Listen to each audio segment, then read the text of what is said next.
יש לנו 3 מרצים, המרצה הרביעית לצערי לא יכלה להיות איתנו, אז כל אחד יקבל 25 דקות. ראשון, בעצם הזוג הראשון שירצה, דוקטור אורית יקותיאלי ודוקטור יובל יקותיאלי.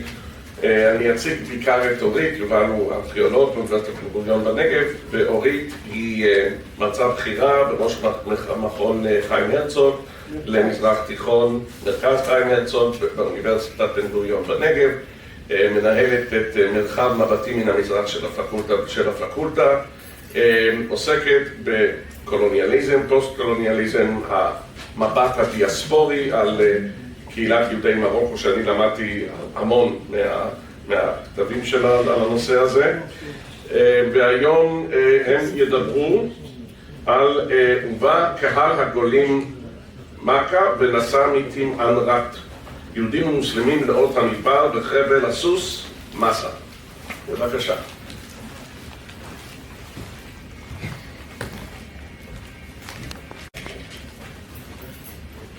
צהריים טובים, ותודה לאלה ששרדו את ארוחת הצהריים ואת ההפסקה, באו בשעה קשה הזו. אז אני קודם כל רוצה להתחיל בתודות לנטע ולמאיר ולראובן אמיתי ולמארגנים של המושב הזה, ובמיוחד ליורם מיטל, חבר וקולגה שאשם בחלק מההרפתקאות שתראו פה, הוא נושא באשמה. וכאנתרופולוגית יש לי את הזכות הלא מעונבת לדבר גם קצת אישית, כן? כי זה תמיד נכון, אנחנו עושים כל מיני רפלקציות וכאלה. אז יורם, אני רוצה לספר שאחד מהמפגשים הראשונים שלי עם מרוקו היה בסיור לימודי של המחלקה למזרח תיכון, שיורם היה המורה שלי, ואני הייתי תלמידה בסוף כזה תואר ראשון, וזה לא התואר הראשון שלי, כבר הייתי די, כן? שלא תתראו פה על הגילאים, כן? יש פה איזה מלאכת חישוב קלה, אבל זה כבר הייתה קריירה אקדמית שנייה שלי, כן? בתחום חדש, והגענו למרוקו והיינו בקבוצה, והקבוצה רצה, וזו הייתה תקופה יחסית בטוחה, זה היה לפני הסכמי אברהם, והיה צריך להישאר בקבוצה עם מלווים, עם אנשי, עם שומרים וכולי. והגענו לפס, ואני רציתי לראות את הבית של אבא שלי, כי המסע הקודם שלי למרוקו היה לערי האטלס, שאתם עוד מעט נראה אותם, שגם שם בכלל לא ידעו מה זה ישראלים, עכשיו הם מנסים לשכוח, קודם הם לא ידעו עכשיו. ואז הקבוצה ממשיכה, ואני פשוט נעצבתי שאני לא יכולה רגע לעצור במלח של פס, ולראות את הבית של אבא שלי, ויורם פרש מהקבוצה, העביר את השרביט שם למוביל אחר, ובא איתי כדי לראות את הבית. אז זו הייתה התחלה, כמובן שהיו עוד נקודות בדרך, ואני חושבת שאתם תראו לאורך כל ההרצאה שלנו איך העבודה שלי מתכתבת עם יורם כבר הרבה שנים, עם דברים שיורם עושה, ועם הספר הזה במיוחד, אז ברכות, ובאמת תודה על הספר הזה ותודה לך. ויושבים פה עוד מורים שלי, והנה עוברות השנים, ואני מוצאת את עצמי עם נונו, עם פרופסור קרקוצקין, גם במרוקו, יחד עם נונו ורונית, ושוב יש לי את הזכות הזאת ללכת ולעשות איזשהו מבט על מרוקאיות ודרך העיניים הכל כך מקוריות ומדהימות של... אז אני מתרגשת היום ככה להציג את הדברים האלה, כי יש פה חיבורים אקדמיים, אישיים, וגם עם מאיר כמובן, פחות בהקשר של מרוקו, יותר בהקשר של אוקספורד, אז זהו, אז אני מרגישה כאן בבית. אז אני רוצה להציג, הפרויקט שאני אדבר עליו היום, אני לא אדבר באופן כללי, על כל מה שאני עושה במרוקו, אנחנו עושים, אלא באופן ספציפי על פרויקט הזה של אינסיג'ם, Atlas NSR Jewish Muslim Heritage, שזה גם אינסיג'ם למי שיודע בערבית, זה הרמוניה, הייתי מתרגמת את זה, משהו כזה, ואנחנו באמת גם צוות אינטרדיסציפלינרי, וגם צוות בינלאומי, ומה שאפשר, עכשיו כל האנשים בצוות הם חברים שלנו כבר הרבה מאוד שנים, כשאני התחלתי את המסע באטלס במחקר גם על יהודי האטלס וגם על נושאים אחרים שקשורים יותר לאקולוגיה וסביבה, אז כבר נוצר קשר עם סלימה, ואז אנחנו חברות כבר הרבה מאוד שנים, אבל הסכמי אברהם אני אציג עוד מעט גם את הבעייתיות שלהם, אבל הם אפשרו לתרגם את הקשר הזה למשהו קצת יותר פורמלי, והוא נעצר ב7 באוקטובר, והתחדש היינו שם לפני פחות מחודש. לפני כשבועיים חזרנו הייתה שוב נכונות להמשיך את הפרויקט, אז זו הדינמיות וההקשרים הפוליטיים שבתוכם אנחנו עובדים במרחב הזה, שיורם הזכיר. אז בעצם התפיסה שלנו הייתה להראות איך אפשר באמצעות שילוב בין היסטוריה, אנתרופולוגיה, חקר של טקסטים וארכיאולוגיה, לשחזר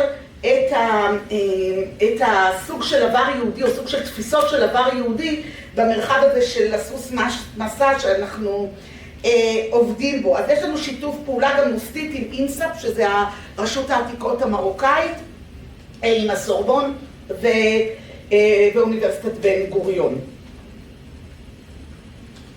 אז אתם יכולים לראות כאן את האזור של הסוס מסע, שתמיד אני נורא מפחדת, כי כמעט כל המפות בעולם מעבירות קו גבול בסהר.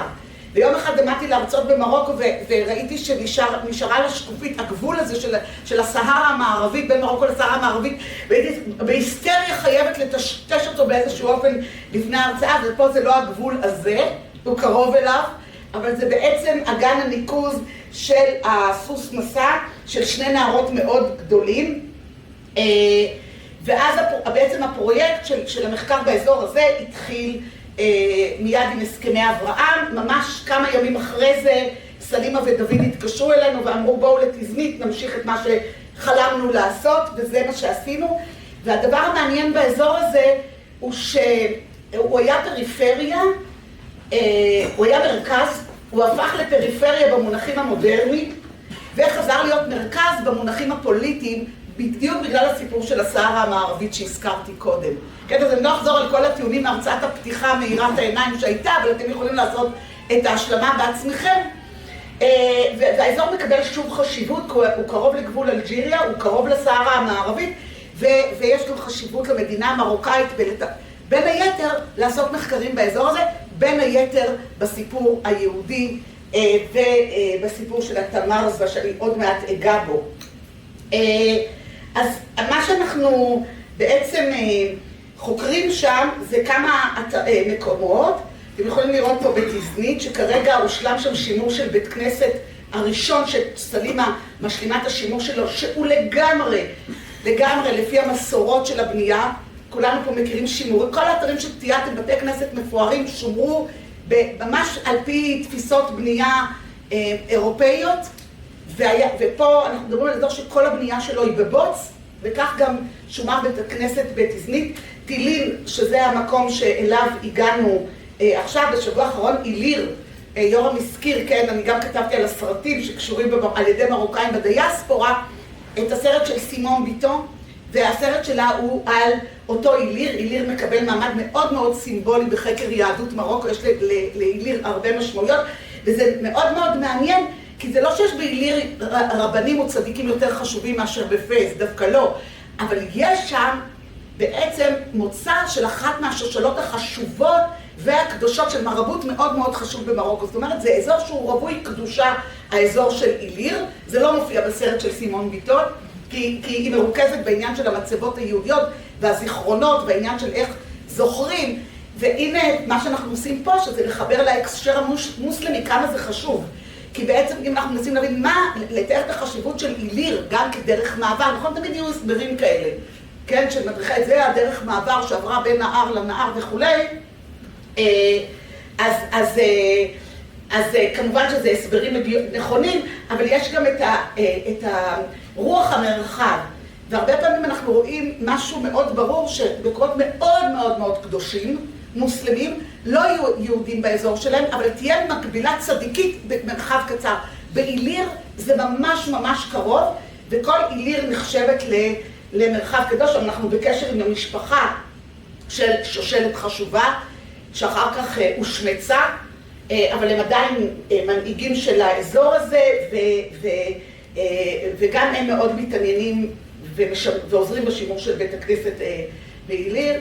בתהלה אנחנו משמרים בית כנסת, משמרים וחופרים וחוקרים, לא בית כנסת אלא בית ספר של אליאנס, שפשוט נשאר מנטש כמו שהוא. הילדים, זה כמעט מעלה דמעות, הילדים השאירו את המחברות ונסעו לבלי שוב. וזה דבר שהוא מאוד מעניין גם לארכיאולוגים לחפור או לעשות מן ארכיאולוגיה של מקום כזה משנות ה-60. תמנארט, ששם התחלנו את המחקר שלנו באופן מקרי, כמו שברט או שאחרים תיארו פה, כן, שאתה הולך מחפש משהו ומוצא דברים אחרים, וגם ראובן אמיתי סיפר לנו איך נתקלת בעניין היהודי במקרה.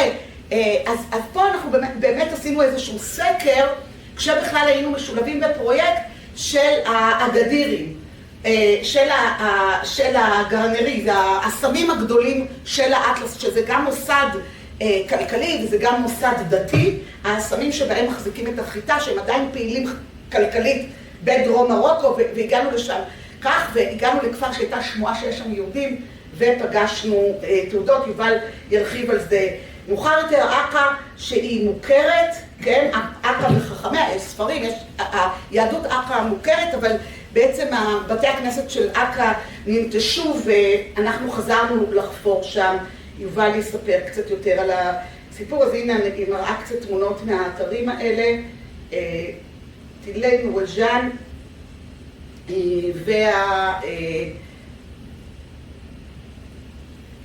והאזורים האחרים. פה זה האטלס הגבוה, שם אני התחלתי את המחקר שלי עוד לפני הסיפור של הסוס מסע, שאלה שני הנערות הגדולים, וגם המורדות שמתנקזים לדרעה. הדרעה מאוד מוכרת למי שחוקרת כן, יהדות הדרעה, אומרים דרעה פה, כן? דרעה זה שם שחוזר על עצמו בהרבה מהארצות המוסלמיות. למי שלא דובר ערבית, כן, האטימולוגיה של זה, זרוע, ולמה זרוע ולמה זה חוזר על עצמו? בגלל הפיתול של הנהר, כן? זה האופן שבו מתואר הפיתול, אז לכן השם הזה מופיע בהרבה מקומות, ויהדות הדרעה ומקובלי הדרעה נחקרו ומוכרים בלימודי. הדברים שהיא עושה זה למנות את כל השמות של המשפחות של היהודים שהיו בעת בוגמז בשמות שלהם, והיא מתארת איך החברות שלה עוזבות את העמק, במיוחד את הכפר שלהם, עולות לאוטובוס, והיא מנפנפת להם לשלום, וזהו. ותחשבו שזה עידן לפני הפוסט דיאספורה, שכולם נוסעים בין הדיאספורות למולדת בתנועה כזאת קלה, וזולה אפילו יחסית. זה באמת הרגשה שזהו, שזה לתמיד. וזה משאיר חלל מאוד גדול, וזהו, חזרנו? כן, חזרנו. אוקיי, אז תישארו באמת. תודה. זה בהרצאה הבאה, המשך של הסיפור על האישה. אוקיי, אז בעצם הסיפור הזה של דמיון יהודו-מוסלמי היה מאוד קשה לתאר אותו על פי מה שאנחנו שומעים הרבה מאוד בתוך הנרטיבים הגדולים שעוצבו על ידי הערים הגדולות, כן? כי בעצם הסיפור של האזור של הסהרה זה שהוא נחשב לאזור פריפריה, שולי, עם קהילות קטנות, והסיפור של כמה כפרים שאנחנו עובדים בהם כמו תמנארט, הוא שהיהודים נטשו אותם בתחילת המאה ה-20, אז הם לא מופיעים אצל פלמון למשל, שעליו מתבסס, כל התיעוד של הכפרים היהודיים באטלס מתבסס עליו ועל גרניקר, והכפרים האלה כבר לא קיימים. זאת אומרת שצריך ללכת לאיזשהם זיכרונות יותר רחוקים, שאני באופן, שאותי לא הפתיע, אבל הוא מפתיע הרבה, נמצאים בתוך הקהילה החרדית בדיאספורה הישראלית, ולא בזיכרונות הליברליים החילוניים. אז איך זה גם נושא שאפשר לפתח, אבל שם אנחנו מוצאים אנשים שמכירים את השמות האלה בכלל. כן, לא בקרב חוקרי מרוקו, ולא המומחים ביותר, כולל חוקרים מהאזור הזה עצמו, שהפכו להיות חוקרים מפורסמים, כן? אז השמות היו קצת פחות מוכרים. אז מה שנציג פה, יובל ואני, זה ממש קצה הקרחון. אז אני עכשיו מעבירה את השרביט לי, ואנחנו הולכים ממש לממצאים, ואחר כך אני קצת אתייחס יותר לקונספטים שעלו בהרצאת הפתיחה, ואיך הפרויקט שלנו מתכתב איתם. אז יובל, בבקשה. כמו שחשדתם, יובל הוא הבן זוג שלי והוא ארכיאולוג הבית, הוא במקרה היה שם, ואמרו חייבים ארכיאולוג דחוף, כי אחרת יהיה פה שוד עתיקות, והוא היה. זה לא במקרה. אין מקרי, נכון. שום דבר לא במקרה. מישהו מכוון את הדברים. בדיוק, יש כוונת מכוון. אז תודה רבה, כיף לראות את כולכם. ואני מסוג אחר של אנשים, רובכם, שאתם היסטוריונים, קוראים טקסטים, אנחנו בארכיאולוגיה, יורם דיבר על המפנה החומרי שקרה אצלכם לפני 20 שנה או משהו כזה. אנחנו הארכיאולוגים נולדנו במפנה הזה ואנחנו מסתובבים בו ונשארנו תקועים בסיבוב פרסה אחד גדול בתוך המפנה החומרי. אז אנחנו מסתכלים על הדברים האלה, ומתוך הדברים האלה, ולא מתוך טקסטים, אנחנו מנסים לקרוא אותם, זה לכלול הרבדים שלהם. זאת אומרת שכל חפץ הוא גם, נגיד, זה גם קד, אבל זה גם יכול להיות סמל למלך מסוים, שזה מה שזה מסמל, זה יכול להיות סמל פריון או סמל אחר, זאת אומרת, יש המון רבדים לכל חפץ. אז אנחנו מנסים לקרוא מתוך החפצים, ובהקשר שלהם, את הסיפור. אנחנו רוצים להוציא סיפור מזה. במידה מסוימת אנחנו גם לפעמים, ותכף תראו את זה, אנחנו כמעט כמו זיהוי פלילי של משטרה. אנחנו מנסים להוציא סיפורים מהחפצים והדברים שקורים. אוקיי, אז זה האתר הראשון שאני מזכיר אותו, תמנארט, נהרת מדבר ענקית בדרום מרוקו, באזור שאורית דיברה עליו. ככה נראה האזור העתיק של הכפר שרובו נטוש, כי כולם עברו לצד השני של הוואדי וגרים בבתי בטון כרגע. כל זה בנוי מבוץ ולבנים. ובתוך הכפר הגדול הזה ישנו המלך, היישוב של היהודים. האזור, השכונה שגרו בה היהודים. כרגע אף אחד כבר לא גר פה. ובתוך זה, אם תסתכלו כאן, ישנו איזה בניין עם חלונות מיוחדים. ולבניין הזה הגענו בסקר שאורית דיברה עליו. זה בית הכנסת של תמנארט, של אותו כפר. תמנארט זה אחד מהיישובים בנעת המדבר הענקית, או סליחה, אחר. הגרד הוא תת כפר בתוך נעת המדבר הגדולה שנקראת תמנארט. אז ככה נראה בית הכנסת כשהגענו אליו. אתם רואים שזה מבנה בוץ, זאת החזית שלו. בחצר זה היה האזור שבעיקר אנשים עמדו בו, ונכנסים פנימה זה המבנה עצמו. כשנכנסנו לבית הכנסת הוא נראה ככה. התקרה כבר ברובה לא הייתה, חלק מהקירות נפלו, אבל יכלו לראות את המבנה הטיפוסי של בית כנסת באזור הזה של מרוקו, שזה מבנה מרובה, ובמרכז המבנה ישנו האזור שנקרא התיבה, שזאת בעצם הבמה שעליה מתפללים. התיבה נתמכת בקצוות, וישנם 4 עמודים גדולים שמחזיקים את התקרה. מסביב לתיבה ישנו מעבר, כמעט כמו תעלה כזאת, ששם עוברים האנשים. מסביב לזה ישנה שורה של ספסלים שמקיפה את כל המבנה. וכאן אתם רואים שבקיר המזרח נמצא ההיכל, שזה האזור של ארון הקודש. אז זו תוכנית המבנה, וכאשר אנחנו הסתובבנו שם בפעם הראשונה, בתוך כדי הסקר, הסתכלנו למטה, פתאום אנחנו רואים דפים בעברית. ואז הבנו שכנראה יש לנו גניזה שמישהו פרץ אליה, וביקשנו את שלנו לזה כל הסיפור שאורית סיפרה עם השיטפון ו7 חודשים שעברו, ואחריהם חזרנו בצורה מסודרת עם רישיון, עם השותפים הארכיאולוגיים המרוקאים שלנו, מרוק זריר ואחרים, והתחלנו את החפירה במקום. אז כאן אתם רואים את אותו קטע של בית הכנסת, שבתוכו, על הרצפה שלו הייתה שפוכה, היו שפוכים הדברים שנזרקו מתוך הגניזה. ואנחנו, אחרי שהתחלנו להבין את הסיפור, הבנו שהגניזה הייתה מאחורי הקיר הזה, בתוך תא, ומישהו שידע שיש שם גניזה, הגיע למקום, שבר את הקיר, פרץ אותו, זרק את הכל החוצה, לקח את מה שהוא רוצה, ואת כל היתר הוא השאיר. כל היתר זה היו עשרות אלפי חפצים, המון ניירות וכל מיני דברים אחרים. קמעות, חתיכות דודים, קצת קרמיקה ועוד דברים רבים אחרים. אז בתוך החדר של הגניזה עצמה אנחנו ממש חפרנו אותו בצורה מסודרת. היו שם עוד קצת שאריות של דברים, אבל הבנו למשל, פה זה מבט מתוך הגניזה החוצה, הבנו שבשלב מסוים בחיים של בית הכנסת שהוא כבר פעל, מישהו החליט לעשות גניזה, עשה חור בקיר, הטמין את הכל, סגר אותו באבנים, תייח את הדברים משני הצדדים כדי שאף אחד לא יראה את זה. זאת אומרת, את הגניזה יכלו להגיע אליה רק מי שידעו שהיא שם.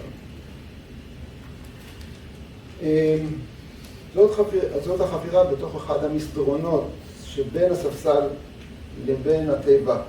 ואתם רואים כאן, אנחנו כארכיאולוגים אוהבים לחלק את הכל לשכבות, השכבות מסמנות זמן, ופה ממש אפשר לראות את החיים של בית הכנסת דרך השכבות האלה. אנחנו בדרך כלל גם מסמנים שכבות בספרות רומיות.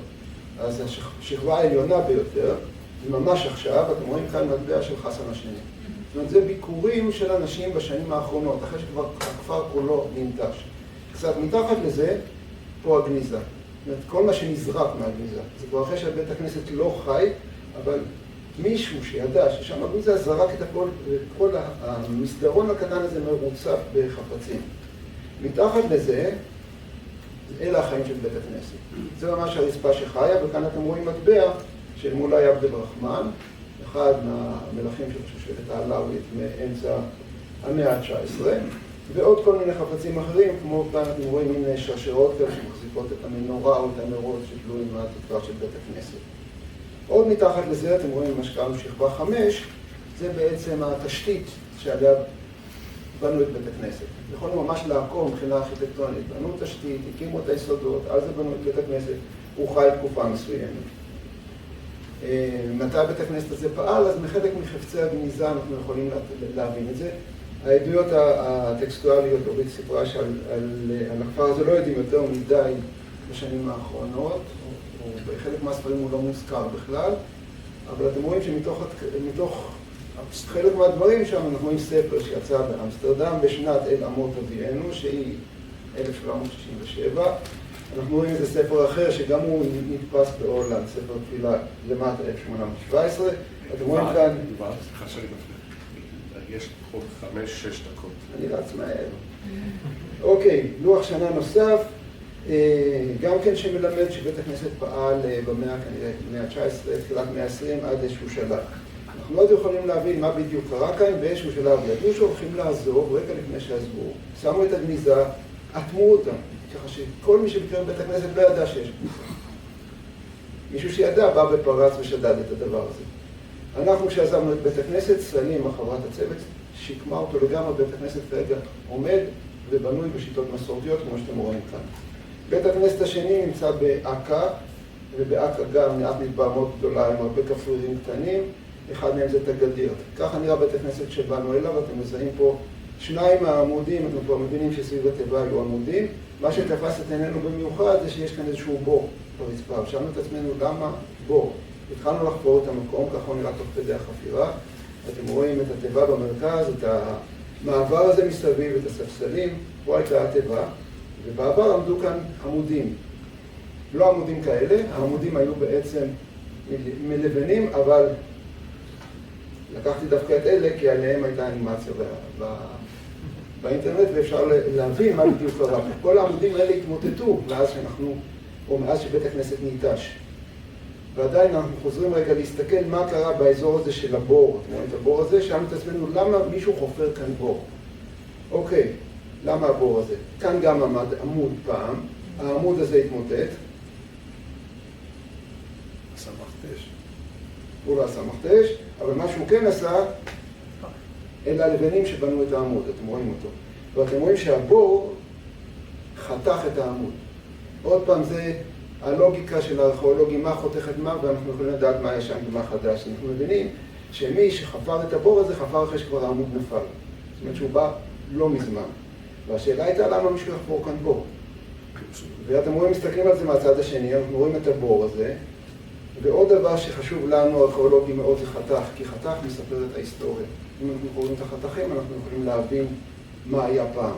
וכשמסתכלים על החתך, תסתכלו טוב, אנחנו רואים כאן מחצלת, אדמה, עוד מחצלת ואדמה. כשמסתכלים עוד יותר טוב למטה, מתחת למחצלת, אתם רואים שמתחבא משהו.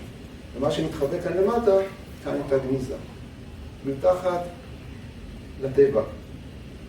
זאת אומרת, אם אנחנו רוצים להבין מה קרה שם, זאת הרצפה של הטבע, לצד ימין וצד שמאל למעלה אלה העמודים, כשאנשים באקה ידעו שהם הולכים לעזוב, עוד רגע עוזבים, לתמיד. עם כל הדברים החשובים שלהם, שזה גם ספרים עם השם של אלוהים, אבל כל הדברים החשובים שלהם, החליטו להכניס אותם לכאן. הם חפרו בור במרכז הטבע, ולתוך הבור הזה, זה הדבר היחידי שנשאר מהרצפה בעצם. לתוך הבור הזה הם זרקו הכל.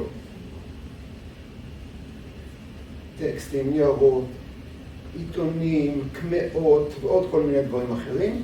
אחר כך הם כיסו את הכל במחצלת, אחרי זה הם כיסו את הכל באדמה, אחרי זה בעוד מחצלת, אחרי זה באדמה. אמרו, שלום, אנחנו עוזבים לתמיד. זאת אומרת, ממש שמרו גם על הדברים האלה, במין כיסוי מאוד מאוד עדין. פעם אנחנו העלינו את הדימוי שכמו ששומרים על תינוקות ומכסים אותם יפה יפה שלא יפה. אז ככה עזבו והלכו. מתי זה קרה?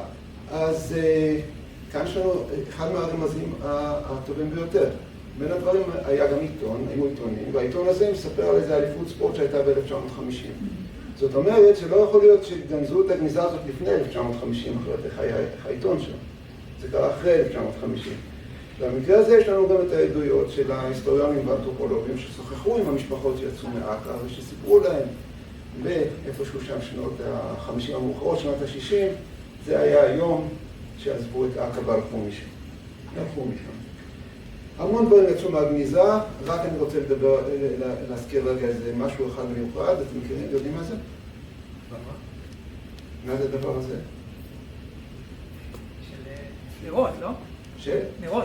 לא נרות. תפילין. רדיו. אוקיי, רמז?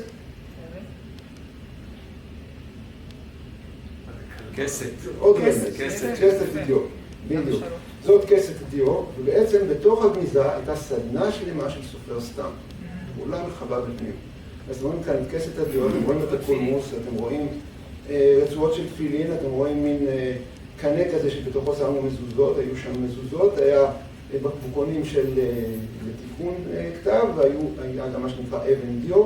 ואם אנחנו מסתכלים כאן על תמונות שצילם הצלם הרשמי של הסוכנות עם תחילת העלייה ממרוקו, אז אנחנו רואים כאן סופר סתם באחד מהמושבים בחבל תענך, תסתכלו על השולחנון הקטן שיש בידו, תראו מה הוא כותב, הוא כותב בדיוק עם תוך קולמוס, וזאת הסדנה של הסופר הזה.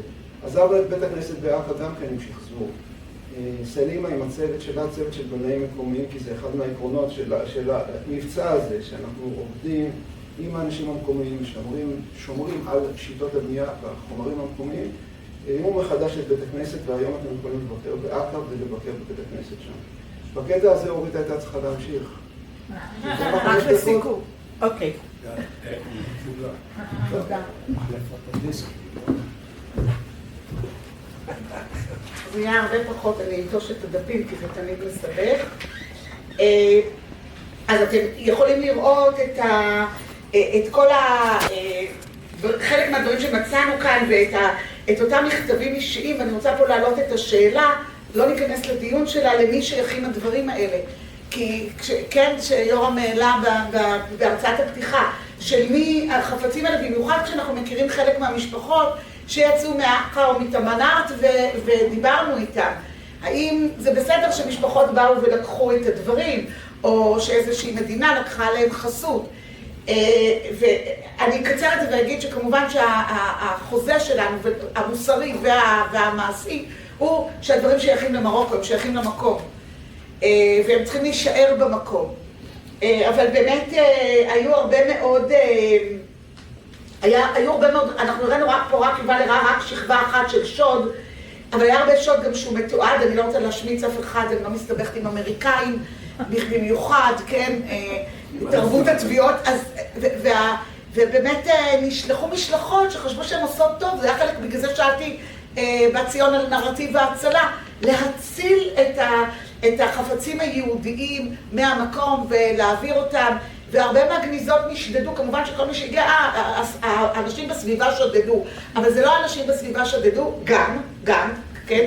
לא צריך להיות ממנו, אנשים מחפשים אוצרות, יש בכלל יהודים ואוצרות, זה טופוי ספרותי שהוא ממש חלק ממרוקו.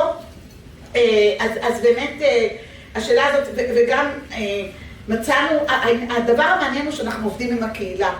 כשאנחנו הגענו, כולם פחדו שאנחנו עומדים לקחת את הבתים של המלך בחזרה. הייתה מין חשדנות כזו. ובעצם הסברנו שאנחנו ממש לא מעוניינים בזה, אלא אנחנו רוצים פשוט לבוא, וזה גם יהיה טוב לכפר וכו'. ולאט לאט, קודם כל, הצעירים מהכפר באו לעבוד איתנו. אנחנו הספקנו אפילו לעשות קורס מדריכים, והם היום, אם מישהו כבר מגיע לכפר, אז הם מדריכים את האנשים על הכפר שלהם. כי הרעיון היה שבעצם זה הנרטיב המרוקאי של התקופה שלנו, זה לא תמיד היה ככה, זו ההיסטוריה שלנו. אז אם זו ההיסטוריה שלכם, זו ההיסטוריה של הכפר, והרבה בעידוד של הנהגת הכפר, כבר בכפרים קטנים, באמת הצלחנו להביא לזה, ולאט לאט כל פעם, בעדינות כזאת מישהו הביא איזו מצבה שהייתה בחצר שלו בשימוש משני, וזה עזר לנו גם לתארך, אנחנו רואים ממתי יש קהילה בתמנר, ממתי הקהילות נמצאות שם.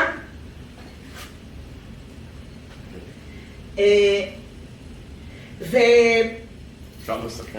כן, אז אני רק מסיימת שהביקור האחרון שלנו לפני שבועיים היה בטילין, באותה טילין שהראיתי בהתחלה, ושם בית הקברות אין בו אף מצבה אחת, והתחלנו את הביקור שלנו משיחה כזאת מאוססת ואולי טיפה חשדנית, וזה משהו שדי חוזר על עצמו. הגיע אדם מבוגר מהכפר, אמר כן, בטח אנחנו זוכרים את היהודים, הם דיברו בלשון קודש, וזה יצא לו את הקולית, הוא שיבש את המילה לשון קודש, הייתה להם שפה סודית, לשון קודש, והוא זכר כמה מילים מהשפה הסודית, ואחרי כמה זמן, ביום השני שהגענו לשם, שוב הביאו אלינו מצבה. מישהו מצא בבית, ואנחנו ממש שמחנו ועודדנו אותם, כדי שלא יחשבו כאילו הם עשו משהו לא חוקי, אבל אנחנו מקווים שיגיעו עוד דברים, וזה מתארך את זה לסוף המאה ה-17.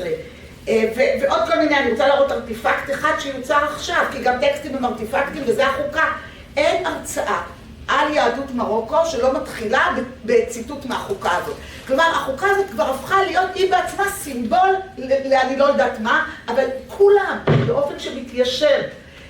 באמת, אני ממש עשיתי אנתרופולוגיה של השימוש בחוקה, ממש לחם חוקנו. כן, אז כל הנרטיב המרוקאי מתחיל מהחוקה הזאת שמציינת שיש מרכיב עברי בתוך מרוקו.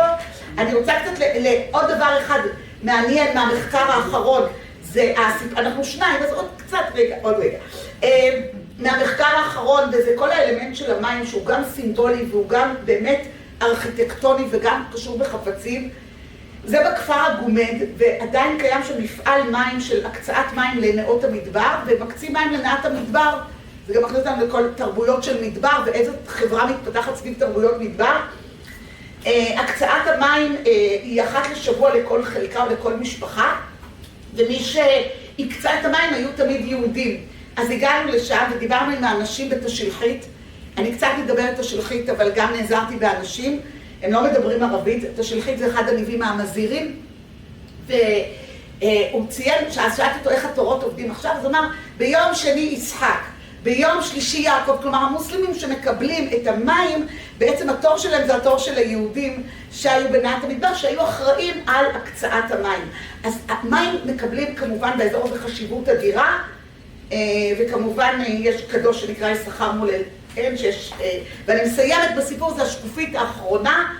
אחד הארטיפקטים שהם גם סימבוליים וגם מוצאים אותם זה הסיפור על האתרוג, שהוא ממש יוצר קשר, והוא מופיע בקולנוע, בסרט שאיזה גניני עשתה, ויש כפר שלם שהתפרנס מגידול אתרוגים, שנחשבים לאתרוגים הכי מקודשים, הסדס, וכאן, בנאות המדבר של עקה, אמרו, יש פה אישה שאת חייבת לפגוש. והלכנו איתה, והעבודה שלה היא המפרה של התמרים, איך קוראים לפעולה הזאת? זה לא גדית, זה הקטיף שלנו, יש את הפעולה של ההאבקה, כי צריך לעשות האבקה מלאכותית לדקלים. וזו העבודה שלה, היא מטפסת על העצים ועושה האבקה לדקלים, והיא לקחה אותנו לבוסתן שלה ואמרה, תהי סבתא שלי אמרה שהיהודים השאירו איזה עץ קדוש, והיא השביעה אותי שאני שומרת על העץ הזה. וזה היה עץ אתרוג שקיים באמצע נאות מדבר, באמצע הסהרה, זהו, ואני מקווה שהאתרוג זה סוגר ככה את סוכות, כי בסוכות שאנחנו יודעים לפני מה, זה קצת יותר משנתיים, מה קרה בסוכות ששינה כבר את השיח, אנחנו לא נכנס לדברים העצובים. אז רציתי לסיים באיזה סימן של סוכות, שהוא באמת חיבור ראוי. זהו, תודה. תודה רבה. היה גם חיבור מעניין לאושפיזין, יום יעקב, יום יצחק, גם בסוכות. טוב, אנחנו בזריזות עוברים למרצה הבא, דוקטור משה יגור, שמברוק הצטרף ממש השנה לסגל המחלקה ללימודי ארץ ישראל בארכיאולוגיה באוניברסיטת בר אילן. הוא עוסק במגעים דתיים בין יהודים, מוסלמים ונוצרים, סוגיות חתך כמו המרות דת, עלייה לרגל, ספרו המרתק עוברים ושבים, יצא שנה שעברה במרכז זלמן שזר וזכה בפרס עם ועולם לספר היסטורי לשנה זו. הוא ידבר איתנו היום על ההקדש הקראי כמקרה בוחן לארכיון חי. תודה רבה, שלום לכולם. אתה עם שקופיות? כן.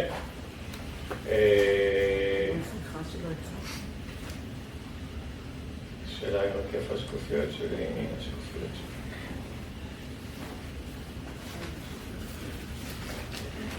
בסדר, רואים? כן, יופי. אז שלום לכולם, צהריים טובים, אני מאוד שמח להיות כאן ומצטרף לכל השאר בתודות למארגנים ולמנצחת לכל המארגנים ולאכסניה ולחתן השמחה שמארגנים. ומה שאני אדבר כאן היום, כן, זה ההקדשים הקראיים בירושלים, 1519 עד 1976. ומה שאני אנסה לדבר זה על המשך הארוך של מסמכים ארכיוניים. אני אקח כאן כמקרה לדוגמה 4 מסמכים, או יותר נכון צילומים של מסמכים. הצילומים נמצאים בארכיון המרכזי לתולדות העם היהודי, שנמצא בספרייה הלאומית.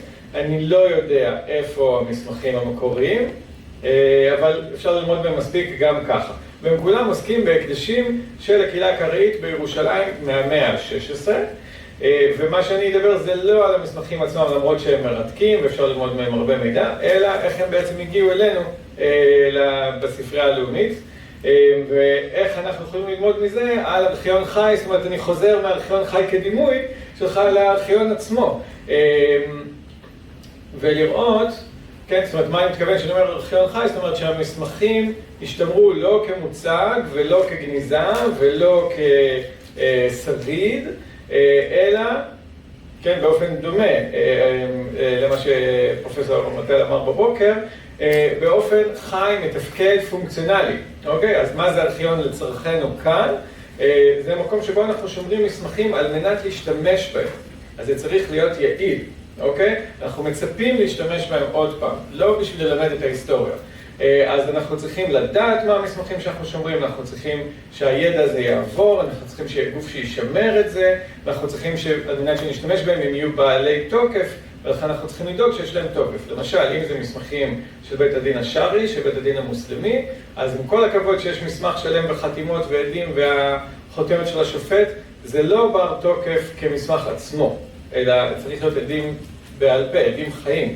אז מה שצריך לעשות כדי לשמר את התוקף של המסמך, זה, עכשיו חתם על זה הקאדי לפני 30 שנה, אז אנחנו מביאים עכשיו את המסמך עוד פעם לבית הדין, והקאדי הנוכחי שזוכר את הקאדי הקודם, להוד את חתימתו, ואז הוא מוסיף איסג'ל, הוא מוסיף אישרור שאומר, בחנתי את המסמך, המסמך הוא תקין ומסודר והוא בעל תוקף, וזיהיתי את החתימה של השופט, והנה אני בא על החתום ומוסיף את חתימתו.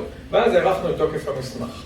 ואפשר להוסיף את זה על המסמך עצמו, בשולב או בצד האחורי שלו, או לכתוב מסמך חדש שאומר, הובא לבית הדין מסמך כזה וכזה, וראינו אותו ובחנו אותו, ובחנו את חתימות העדים והשופט, ואנחנו מוצאים מסמך חדש. אוקיי?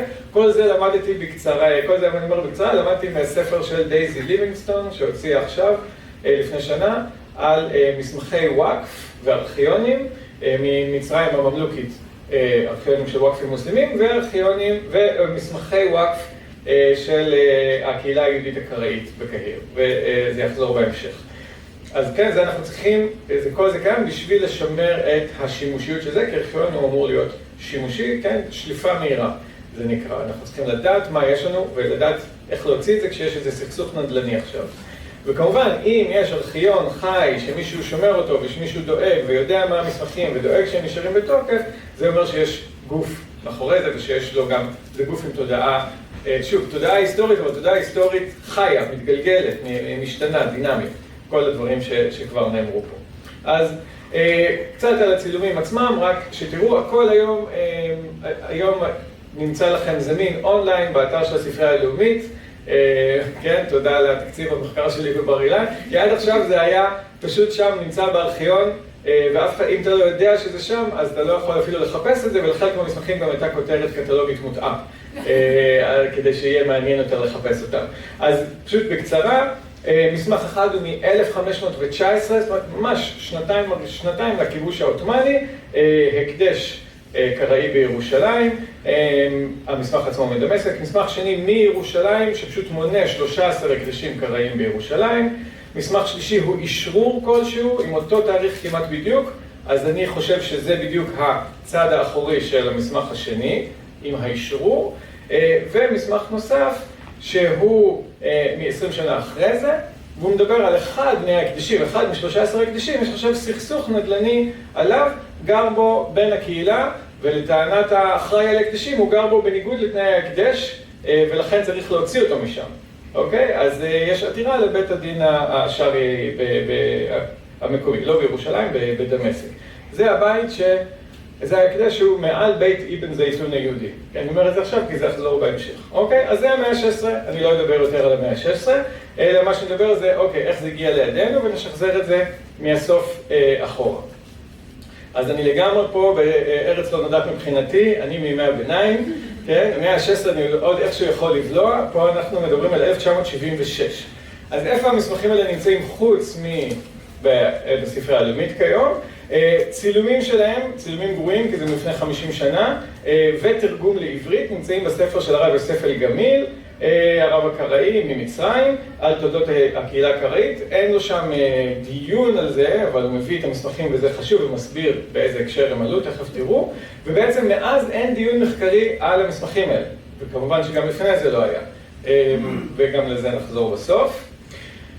על המסמכים עצמם, זאת אומרת, על הצילומים עצמם ועל התרגומים שלהם שנמצאים בספרייה הלאומית, יש חותמת של עמותת היהודים הקראיים בישראל, ויש חתימה של עורך דין כפיר גזי, עם התאריך הזה, שאומר שהוא יודע ערבית ומאשר שזה תרגום נאמן למקור, כן, הנה החתימה.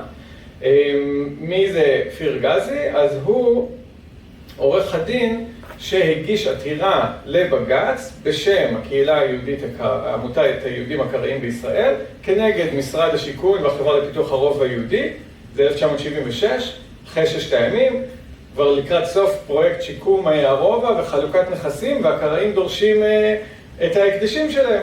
אז הוא מגיש את העתירה לבג"ץ, הלכתי לבג"ץ והוצאתי את המספר עתירה, והוצאתי את התיק עצמו עם כל המסמכים, ובאמת בעתירה לבג"ץ השתמשו יהודים הקראיים במסמכים מהמאה ה-16, אוקיי? עם התרגומים.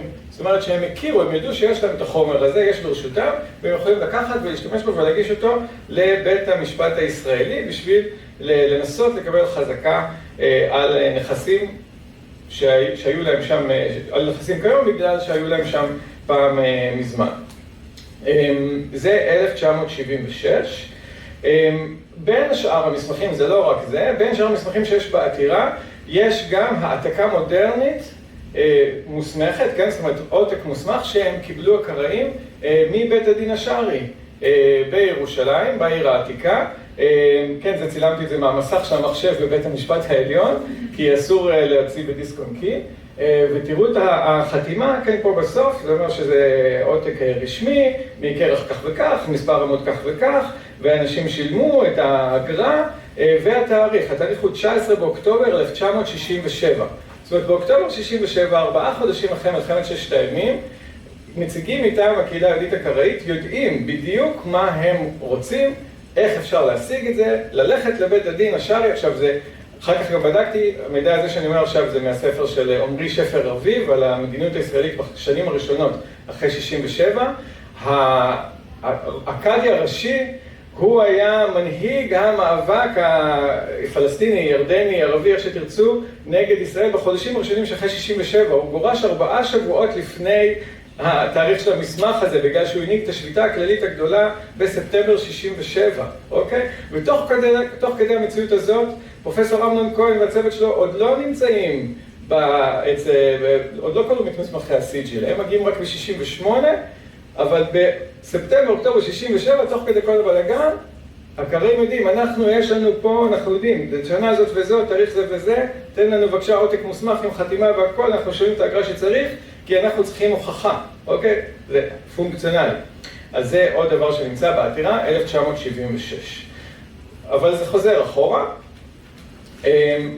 וזה גם מהספר של אלגמיל.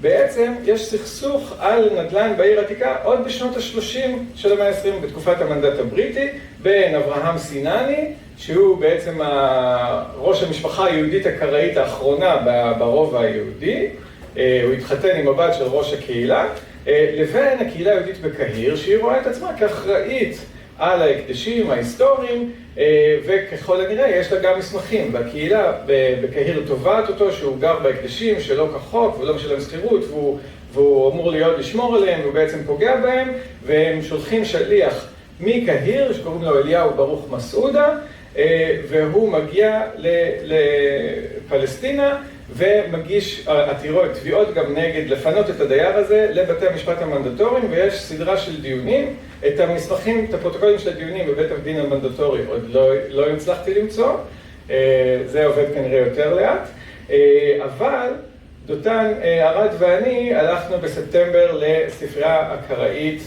המרכזית ברמלה, ושם מצאנו את הדבר הזה, שזה שוב העתקה רשמית מלאה של אחד מהמסמכים האלה שיש בספרייה הלאומית, של המסמך מ-1519, העתקה מלאה, והנה פה בתצלום מקורב, אתם רואים, זה העתקה הזאת, היא מצורפת לזימון לבית המשפט מ-1940, תראו פה, זה זימון לברוך מסעודה, עם כתובתו בקהיר, מאת אברהם סינני, והוא מזומן לבית הדין ביום כך וכך, בחודש יוני 1940, לבוא להמשך ההתדיינות המשפטית. אז זאת ההוכחה שלנו, אמנם עוד לא מצאתי את המסמכים המנדטוריים עצמם, אבל בספרייה בקהיר, בספרייה ברמלה, לא בקהיר, מצאתי חלק מהמסמכים שסביב זה, שגם מראים את הקשר לקהיר. ושוב, זה העתק מודרני שנעשה של התעודה הזאת, שכנראה צורף לתביעה, ולכן הוא מצרף את זה גם כן. מכיוון עכשיו, זה בדיוק מתחבר לי להרצאה של אלון מקודם, שאלתי ככה מדם ליבי, איך יכול להיות, כי ככה נראית הספרייה ברמלה של הקראים, ואתם מוזמנים, החוקרים היותר מודרניים, כאמור, אני פה בטעות, אני מימי הביניים, לבוא ולעשות משם, כי אין להם שום קטלוג, זה הם אומרים בעצמם, הם הראשונים שיגידו, אנחנו נשמח, אבל אנחנו צריכים עזרה מקצועית, עזרה נוספת, בשביל לקטלג את כל החומרים המדהימים שיש לנו שם, כתובות, רישומי נישואין, לידות, צוואות, מכתבים של הרב הראשי, נכון, הדרשה שהרב הראשי הקראי, החכם הקראי, דרש בוביץ' באירוע זיכרון לרצח גנדי, וכל מיני דברים כאלה. חומר מדהים, אז בין השאר יש שם גם את הזימון המנדטורי הזה, עם העתק הרשמי של מסמך ההקדש של ירושלים, של 1519. אז יש עוד ארכיונים, או פה זה לא ארכיון, כי זה לא יעיל ולא פונקציונלי, אבל יש פה עוד חומרים שאנשים ידעו, שימרו אותם, לקחו אותם, הביאו אותם, הם פה, צריך להמשיך ולטפל בהם. אוקיי, עוד לא סיימנו.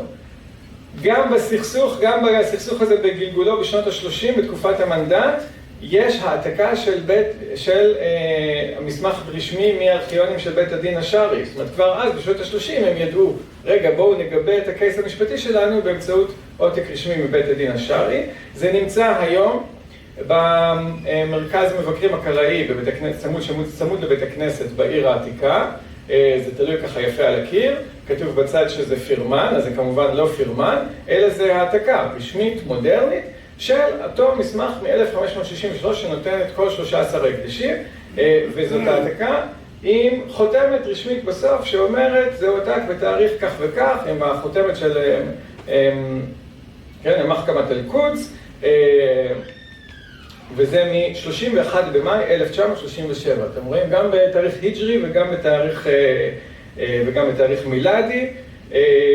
אז כבר אז הם ידעו שהם צריכים, רוצים, יכולים לגבות את זה במסמך מבית הדין השרעי, וששוב, שהם יודעים איפה לחפש את זה, שהם יודעים שזה קיים שם. אבל הדברים האלה, בעצם בואו נסכם עד כאן. אז אנחנו רואים שימוש חוזר של הקהילה הקראית בשטרות מהמאה ה-16, ובהעתקות של השטרות האלה, שוב, לצרכים פרקטיים, כמו שאמרנו, והם יכולים להשתמש בזה בבג"ץ הישראלי, או יכולים להשתמש בזה בבית המשפט המנדטורי, ויכולים גם לגבות את זה בבית הדין השרעי המוסלמי, גם בשנות ה-30 תחת הבריטים וגם בשנות ה-60, שהוא כבר לגמרי בעל אופי ערבי, לאומי, והם יכולים לעשות את זה גם מול גופים שונים, מול מדינה או מול בן הקהילה שהם לא מרוצים מההתנהגות שלו, וראינו שיש גם זה השטרות עצמם, כן, יש לנו את הצילומים, אז מישהו מחזיק את השטרות, וגם העתקות רשמיות שאנחנו צריכים, וגם, כמו שאמרתי, אנחנו יודעים איפה לחפש. עכשיו, אבל זה אפילו עוד לא הסוף, כי אפשר ללכת עוד אחורה. אז שוב, ברמלה מצאתי את הדבר הזה, זה עוד עותק רשמי של אותו שטר הקדש מ-1519, אבל הפעם תראו עוד יותר מוקדם, כן? למעלה רשום בצרפתית, כן? עותק רשמי, ורשום פה כמה זה עלה, בלירות מצריות, לעשות את העותק הזה והתאריך, כן? מרץ 1911. למה רשמתי פה מאי? כי זה היה נראה לי כמו 5, אבל זה נראה לי עכשיו כמו 3, כן? אבל בכל מקרה, 1911, זאת אומרת, אולי אז היה עוד סכסוך, או אולי הם טרחו, אז הם אמרו, אוקיי, ירושלים מתפתחת, אנחנו צריכים לגבות אותה, את הדברים שלנו, אז הם יודעים, יש לנו בארכיון מסמכים, בואו נלך וניצור עותק רשמי מודרני ממסמך הזה והזה, מי יודע מתי נצטרך אותו, או אולי עכשיו אנחנו צריכים אותו. ואפילו כאן זה לא הסוף, אפשר ללכת עוד קצת אחורה, גם ברמלה, בספרייה, מצאנו צילום, זה שוב, לא המסמך המקורי, זה ככה על דף נייר, אבל צילום של מסמך שמישהו מחזיק איפשהו, או החזיק בעבר, של העתקה של המסמך מ-1583, שנוגעת לתביעה של יש פה מישהו שגר בהקדש בניגוד לתנאי ההקדש, אוקיי? אז אנחנו תובעים אותו, זה היה ב-1583. הבית שמעל בית אבן זייתון היהודי, וזאת העתקה, קודם כל זה לא ה-layout, כן, של המסמך המקורי שצילומו בידינו, אבל גם כי יש פה כתובת שאומרת מתי זה הועתק. כן, אז הנה זה העותק רשמי בתאריך 1151 להיג'רה, זה 1768 במחכמת רזה, כן, בשורה התחתונה, כן, הקאדי של מחכמת רזה. אז זה אומר ששוב, ב-1768 מישהו מחזיק בשטר הזה ואומר בואו נלך ונקבל העתקה חדשה שיהיה לנו עותק מוסמך, שזה לא יישאר לנו מהעותק הישן במתפורר שיש בידינו. אז אני חושב שהראינו פה שיש פה לגמרי ארכיון, ושיש פה מודעות ארכיונית, מודעות היסטורית, וגם שהיא מגיעה לידי שימוש פרקטי. הנה יש לנו סינני הזה, גר בנכס לא כחוק, יש לנו קייס כזה, עוד מ-1583. נלך נשלוף את הקייס, והנה, גם הוא אז גר לא כחוק, ובית המשפט פסק במאה ה-16 לפנות אותו. ככה יפסוק גם עכשיו. איפה זה נשמר? ופה אני לקראת סיום כבר.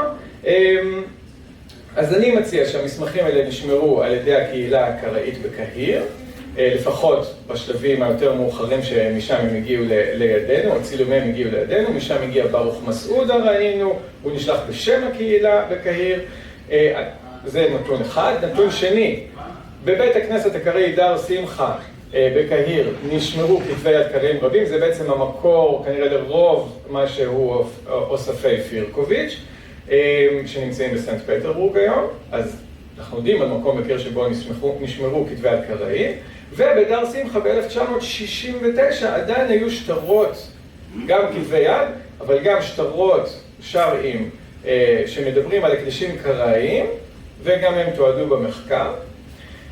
ובשטרות האלה יש גם הערות ארכיוניות. כלומר, יש את השטר, ובצד, בדרך כלל בצד האחורי למעלה, יש הערה קטנה בערבית יהודית בדרך כלל, שאומרת, זה שטר שנוגע לכך וכך. זה בדיוק העניין של השליפה מהירה. זה לא יעזור רק לשמור את השטר, אנחנו צריכים גם לשלוף אותו. אז הנה כמה דוגמאות, משטרות שהיום הגיעו לספרייה הלאומית בירושלים, שאתה יודע איך, אבל גם זה קשור ללמן. אז הנה, זה שטר בערבית, מבית הדין השרעי, הוא נוגע לנכס בסמטה מסוימת, ובערבית יהודית בצד כתוב, וזה באמת מתאים, ההערה בערבית יהודית מתאימה לתוכן, כן, שזה לפי זוקק, דר סמיך, כן, יש שם, בסמטה הזאת יש וואקף, או פה זה ברחבת צרור אלולוי, במקום שקרא דר נחלה, או פה זה חוג'ה, כן, איזה מסמך של חרבה, פמיסר אל עתיקה, כן, אז וכולי וכולי. ועכשיו, בזכות גרגור שוורט ממינכן, הוא הפנה אותי לקטלוג של המסמכים הערבים של פירקוביץ' בסנט פטרבורג, הלכתי לפי השמות ומצאתי שמות מתאימים, ביקשתי מספריית סנט פטרבורג צילום של המסמך, ויש לנו עכשיו מסמך נוסף שקשור לאותם הקדשים, לאותו הקדש של בית, זה בעצם מסמך שמדבר על רכישת הבית שלימים היה הוואקף מעל הבית של אבן זייתון היהודי, זה מ-1554, זה מפירקוביץ', זאת אומרת זה הגיע מקהיר, מדר שמחה כנראה, אוקיי? אז אני חושב שזו הוכחה מחזקת שגם המסמכים שצילומיהם נמצאים בידינו, גם הם הגיעו מקהיר, מדר שמחה, מהקהילה הקראית כנראה, ושימו לב, זה הצד הקדמי שלו, התמונה הזאת שעכשיו קפצה זה הצד האחורי שלו, אתם רואים שיש למעלה בצד, מצד שמאל, הערה בערבית יהודית קטנה, זה החוצה טבק אל-קודס, כן? זה החוצה של הקומה העליונה באל-קודס. אז כמובן גם אומר שזה לא נשמר באל-קודס, אלא במקום אחר. אני מציע שבקהיר. אז אפשר אפילו לצרף עוד מסמך לאוסף, ומי יודע אולי איפה יש עוד מסמכים או תעודות שקשורים לנושא. אז אם ככה, אני מסכם. אני חושב שאפשר לראות מכאן קיומו של ארכיון קראי בקהיר, ושוב, אני מתכוון ארכיון, אני מתכוון שזה חי, מתפקד, מודע לעצמו, מתעדכן, ולא רק שיש כתבי יד שמורים וקובץ חכמים יודעים איך לקרוא אותם. אלא אנחנו שומרים את הדברים האלה, יודעים מה אנחנו שומרים, משתמשים בזה, טורחים לעדכן את זה, וזה הכל נמצא, אני מציע, בדר שמחה בקהיר. ומה שזה מראה לנו, כן, אז הנה, שמירת מסמכים, עצם השמירה הזה כבר מעיד שיש פה איזה גוף ואיזושהי מטרה ואיזושהי חשיבה, קטלוג שלהם באמצעות ההערות הארכיוניות האלה, כדי שזה לא יהיה תלוי רק במידע שבן אדם ספציפי זוכר ואחר כך הוא נפטר, אלא זה ידע ארגוני שעובר. ואם צריך אז יוצרים העתקות רשמיות בירושלים, בעזה, בקהיר, ואם צריך אז יוצרים אישרורים, ואז כשעולה הצורך אנחנו משתמשים בזה או ב-1911 או ב-1930 ומשהו, או ב-1970 ומשהו מול בית הדין הגבוה לצגת, גם כן. וכל זה מעיד על קהילה חיה, עם ארכיון מתפקד, עם מודעות היסטורית, עם שימוש פרקטי במסמכים, לא כמוצג מוזיאלי של העבר, אלא כזיכרון רלוונטי ופעיל בהווה, ואולי זה פה גם כן חשוב, אני חושב, המילה האחרונה, שכל זה באופן בלתי, למיטב ידיעתנו, בלתי תלוי במחקר המודרני בכלל. המחקר המודרני, חוץ מהפרסומים האלה של הרב גמיל, לא השתמש במסמכים האלה מעולם, אלא זה מסמכים שהם רק בזכות השימור של הקהילה עצמה. זהו, תודה רבה לכם. מה החליט בג"ץ ב-76? עשו איזה פשרה, הם קיבלו כמה דירות. זה מטריאליזם. טוב, אז תודה רבה, הרצאה מרתקת. לכבוד הוא לי, בתור יושב ראש בשם נוח, להזמין את המרצה האחרון, פרופסור נוח חכם, שלימד אותי באוניברסיטה העברית בירושלים, הוא ביקש להזכיר, אבל מה שהכי חשוב הוא שימש ברשות החוג להיסטוריה של עם ישראל שם, רשות המכון למדעי היהדות. בשנים האחרונות עובד יחד עם פרופסור טל אילן על אוסף הפפירוסים היהודים ומהדורה ופירוש שלו על ספר מכבים ג' עומד יראה אור בקרוב בהוצאת יד או מכון בן צבי. בבקשה. נוח חוזרים את נוח.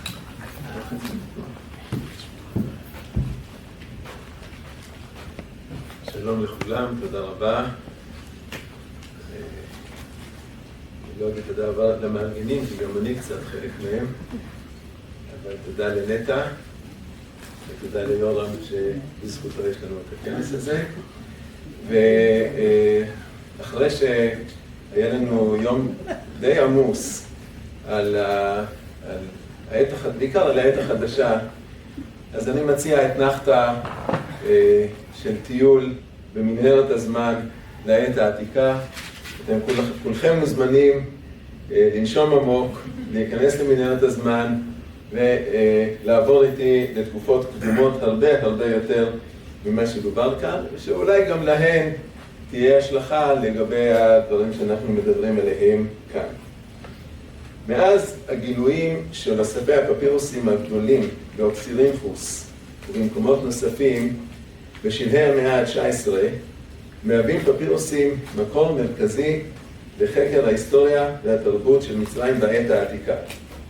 מאות אלפי יריעות הפפירוס שהתגלו קוראים צוהר לחיי יומיום מחד גיסא, ומציגים לראשונה טקסטים ספרותיים רבי חשיבות שלא השתמרו בערוצים אחרים מאידך גיסא. כך למשל, נתגלה הטקסט של מדינת האתונאים של אריסטו, או הטקסטים הגנוסטיים מנאג' חמאדי, המלמדים אותנו על גיוונה של הנצרות במאות הראשונות לספירה. טקסטים אלה הם לא פחות ממהפכת ידע לגבי העולם העתיק, והם נכסי תרבות אוניברסליים אם אנחנו מדברים על מדינת האתונאים, או נכסי תרבות נוצריים אם אנחנו מדברים על נאג' חמאדי. בתקופה ההלניסטית והרומית התקיימה במצרים קהילה יהודית גדולה ביותר. למעשה, המרכז החשוב ביותר של יהדות הגולה בתקופה הזו, עד לחורבנו של המרכז הזה בשנת 117 לספירת הנוצרים במרד התפוצות. מטבע הדברים, פפירוסים, דהיינו חומר הכתיבה הנפוץ במצרים, מתעדים גם את חיי היום-יום של היהודים, וחוקרי ההיסטוריה היהודית נזקקו לריכוז הממצא הזה. מאות הפפירוסים והאוסטרקונים הנוגעים ליהודים וליהדות כונסו בקורפוס הפפירוסים היהודיים על ידי אביגדור צ'ריקובר ועמיתיו בשנות ה-50 וה-60 של המאה הקודמת. קורפוס פפירורום מדאיקרום, אתם רואים כאן את הכרך השלישי שלא רואים את זה כל כך טוב כאן למטה. את זה אני אוהב לעשות, שזה יעבוד לי.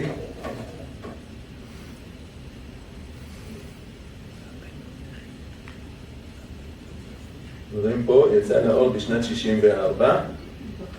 למעט חריג אחד, עורכי הקורפוס כללו בו רק פפירוסים דוקומנטריים ביוונית. אין זה מענייננו כאן לדון בנימוקיהם למדיניות זו, אולם התוצאה היא שהקורפוס הוא מקור דוקומנטרי מרכזי להיסטוריה של יהודי מצרים מהכיבוש היווני עד התקופה המוסלמית, בעיקר בהקשר של היסטוריה חברתית וכלכלית. אמנם עשרות הקבלות של תשלומי מס היהודים, המס שהוטל על ידי אספסיאנוס לאחר חורבן בית שני בשנת 70, זה מתחיל מ-71, אז יש לנו עשרות קבלות כאלה דווקא ממצרים. אז זה נותן לנו, מלמד אותנו באופן בלתי אמצעי, כלומר לא רק על בסיס יוסף בן מתתיהו, אלא על בסיס דוקומנטים מקוריים, על תחולתו וטיבו של מס העונשין שהוטל על יהודים בעקבות המרד הגדול, והיעלמם של היהודים מהרקורד הפפירולוגי לאחר מרד התפוצות מעיד על תוצאותיו של המרד הזה. אז זה מעבר להיסטוריה החברתית הקטנה. אולם באופן כללי הפפירוסים הללו מצויים בשדה של מה שמכונה ההיסטוריה הקטנה, ההיסטוריה של חיי היום-יום. עשרות שנים חלפו, פפירוסים חדשים רבים התפרסמו, ונוצר צורך לכנס את החומר היהודי בקורפוס המשך. טל אילן ואנוכי נתנו על עצמנו את המלאכה הזו, וכבר פרסמנו שני כרכים. האחד מוקדש לתקופה התלמית, כלומר עד הכיבוש של מצרים על ידי הרומאים בשנת 30 לפני הספירה, והשני לתקופה הרומית המוקדמת, כלומר עד שנת 117 לספירה, עד לכישלונו, לדיכויו של מרד התפוצות. וזה בדומה לחלוקה הכרונולוגית של צ'ריקובר. אולם, בניגוד לקורפוס הישן, החלטנו לכלול שתי סוגות של מקורות שלא נכללו בו. קורפוסים ספרותיים ותעודות שאינן כתובות יוונית. המקורות הללו הם עדים ישירים לשפתם, תרבותם, ערכיהם והתנהגותם הדתית, החברתית והפוליטית של היהודים במצרים, או בקצרה נכסי תרבות יהודיים. מובן שביחס לכל טקסט כזה באופן פרטני, ואף ביחס לכולם, מתעוררות שאלות עקרוניות של זיהוי, תיארוך, הקשר ופרשנות, ובמקצת מהן נעסוק כעת. מדד מרכזי לזיהוי טקסט ספרותי יהודי הוא השפה. יש לזהות כחיבורים יהודיים טקסטים הכתובים בעברית או בארמית. דוגמה לטקסט כזה הוא פפירוס נש, זה CPJ, כלומר קורפוס פפירורום מדאיקרום מספר 609, וזה בכרך הראשון שלנו. הפפירוס הזה התגלה והתפרסם בראשית המאה ה-20. הוא מכיל, כמו שאתם יכולים לראות פה, את 10 הדיברות והפסוקים הראשונים של פרשת שמע. אתם רואים פה למטה, השם אלוהינו, השם אחד הוא. כשנתגלה הוא נחשב לטקסט למקראי העברי הקדום ביותר, ובתחילה הוא תוארך למאה השנייה לספירת הנוצרים. עם התקדמות הדרמטית בידע הפלאוגרפי של הכתב העברי, הרבה בעקבות גילוי מגילות מדבר יהודה, הוקדם זמנו של הפפירוס, ומקובל לקבוע את זמנו בסוף המאה השנייה או בתחילת המאה הראשונה לפני הספירה. הטקסט עצמו אינו מגלה מה ייעודו. זה יכול להיות סידור, יכול להיות תפילין, מזוזה, קמע, כל מיני דברים. מכל מקום לפנינו טקסט עברי מקראי עברי שהתגלה במצרים, ועל פי כל הסימנים גם נכתב שם, ולכל הפחות הוא מעיד על ידיעת עברית בחוגים מסוימים, על זיקה למקרא ועל מרכזיותם של הטקסטים המקראיים הללו בסביבת הכותב. פפירוסים ספרותיים נוספים הכתובים בעברית המתוארכים לתקופה התלמית טרם נתגלו במצרים. אולם טקסט של התרגום היווני של המקרא מתואר בכמה פפירוסים. זהותו הדתית של פפירוס המכיל את נוסח המקרא ביוונית הוא עניין מאתגר, כי גם הנוצרים משתמשים בתרגום היווני של המקרא. לפיכך תעודה מכילה קטעים של תרגום ה-70 עשויה להגיע ממקור יהודי או ממקור נוצרי. איך אנחנו קובעים מה הנוצרי מה יהודי? אז לגבי התקופה התלמית לפחות יש תשובה ברורה. כל טקסט כזה הוא יהודי שהרי הנצרות טרם באה לעולם. לדוגמה, פפירוס פואד, זה CPJ 612, מכיל יותר מ-80 טורים של תרגום ה-70 לספר דברים. הטקסט הזה הוא כנראה מהפיום, מן המאה הראשונה לפני הספירה, והואיל והוא אחד מעדי הנוסח הקדומים ביותר של תרגום ה-70 לספר דברים, חשיבותו ברורה. הכתב מאוד מאוד יפה, אתם רואים אותיות ממש ברורות, וכפי שאתם רואים בתמונה, לא סופר אחד, אלא שני סופרים כתבו את הטקסט הזה. למה? כי כאשר הסופר היווני הגיע לשם אלוהים, לשם הוויה, הוא הותיר במגילה חלל ריק, אתם רואים יש פה חלל ריק, כדי שיתמלא מאוחר יותר בשם המפורש באותיות עבריות. אתם רואים, יש פה י' ה' ו' ה', כשהכל פה ביוונית. ניכרות כאן מרכזיותו וקדושתו של המקרא בקרב יהודי מצרים, וזיקתה של קהילה זו לזהות היהודית שלה. זיהוי יהדותם של הטקסטים מסתבך כאשר מדובר במקרא היווני שנכתב החל מן המאה השנייה לספירה. הערה קטנה, ההיסטוריה של יהודי מצרים מתחלקת, כפי שאתם כבר יכולים להבין, לשלושה חלקים, לשלושה עידנים. הראשון זה התקופה התלמית, כלומר מכיבוש אלכסנדר, או נגיד מתלמי הראשון עד ל-30 לפני הספירה, נגיד מאמצע המאה הרביעית לפני הספירה עד 30 לפני הספירה. התקופה הזאת מתאפיינת על פי רוב בשגשוג של יהדות מצרים. העידן השני זה התקופה הרומית הקדומה, מאז הכיבוש של מצרים ועד לנפילת הקהילה במרד התפוצות. ובסוף מרד התפוצות, 117, חרבה קהילת יהודי מצרים. והשלב השלישי, בשנת 117 ואילך, זה שיקום ובנייה של קהילה חדשה. והעידן הזה מסתיים עם המעבר לעולם המוסלמי. בחקר הטקסטים של התקופה הזו האחרונה מציב שאלות יסוד. האם באמת חרבה לחלוטין קהילת יהודי מצרים בעקבות המרד? מתי החלה הקהילה להתאושש ולהיבנות מחדש?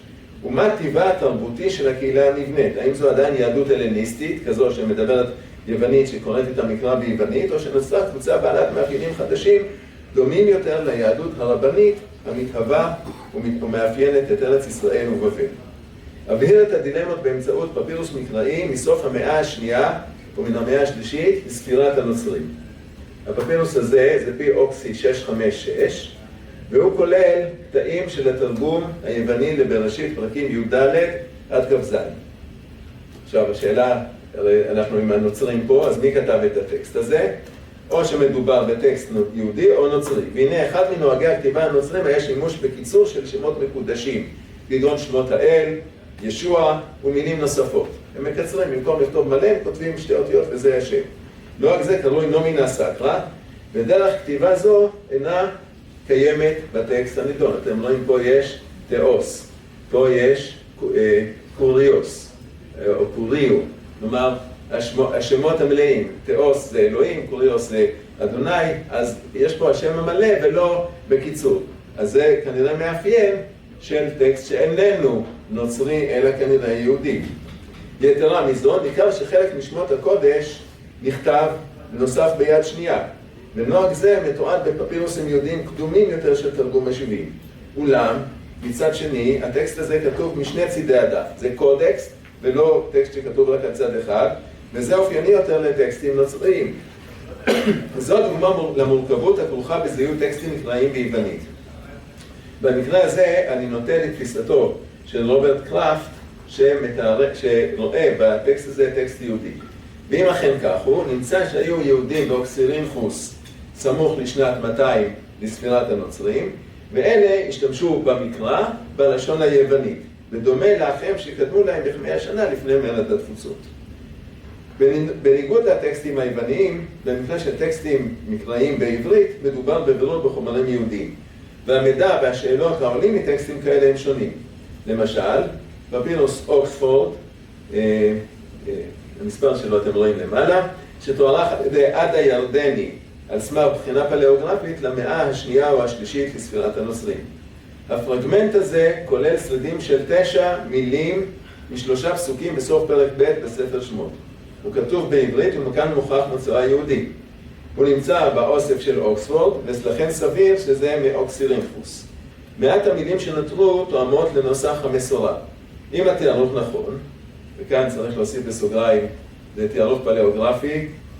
פעם ביקרתי באיזה כנס בגרמניה, ואז סיפרה איזו אגיפטולוגית שבחתיכת פפירוס שנמצא באיזה אוסף במינכן או בגרמניה, הפפירוס הזה תוארך בוודאות למאה השישית לספירה. ואז איזה פלאוגרף מומחה בסקנדינביה מצא חתיכת פפירוס שתוארכה בבירור למאה השלישית לספירה, ואחד עין שלישי גילה ששני הפפירוסים האלה הם שני חלקים של אותו פפירוס. אחד מהמאה השלישית, אחד מהמאה השלישית, בוודאות על פי הפלאוגרפיה. אז בואו נסתייג.